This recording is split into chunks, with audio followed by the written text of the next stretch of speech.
Collin, merci de nous avoir rejoints aujourd'hui pour parler du rôle des médias et des journalistes en matière de prévention de l'extrémisme violent.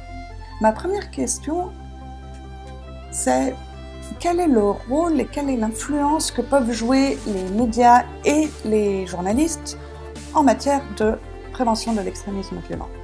Alors, dire qu'ils ont une influence, ce serait un petit peu présomptueux. Je dirais qu'il faut amener une contribution à cette prévention de l'extrémisme violent. Parce que, au fond, ça repose sur les trois piliers qui sont essentiels du journalisme dans ce rôle, justement.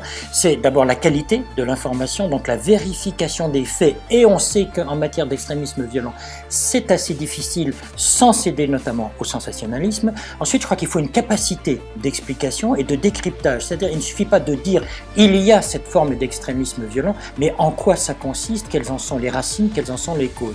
Puis enfin, je pense qu'il y a quelque part une faculté de mobilisation, c'est le rôle un peu social, je dirais même civique du journalisme, c'est-à-dire cette capacité à réunir les gens autour d'une idée, autour d'un fait, pour que non pas ils se fassent eux-mêmes une opinion, mais qu'on les aide à se former une opinion. Encore une fois, le rôle du journalisme, et même en cette matière d'extrémisme violent, c'est de ne pas donner une opinion, mais c'est d'aider les gens à se faire une opinion sur le phénomène.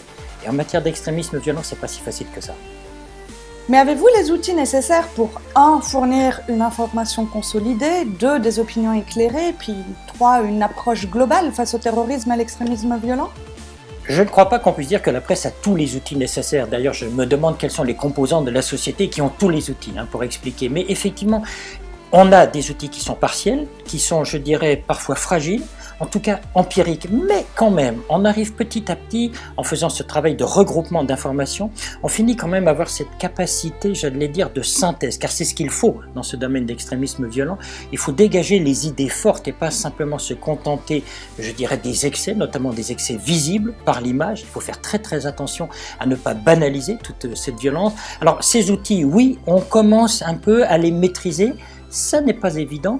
Pourquoi ? Parce que tout simplement, on peut très vite être soumis à de la propagande de groupes terroristes, de groupes violents par exemple. On peut être soumis aussi aux propos démagogiques, voire dictatoriaux de certains gouvernements en réaction à cet extrémisme violent. Donc tous les outils ne sont pas encore tout à fait à notre disposition, mais le but c'est justement d'arriver à avoir cette panoplie de moyens de nature effectivement à encore une fois à aider les gens à se forger une opinion.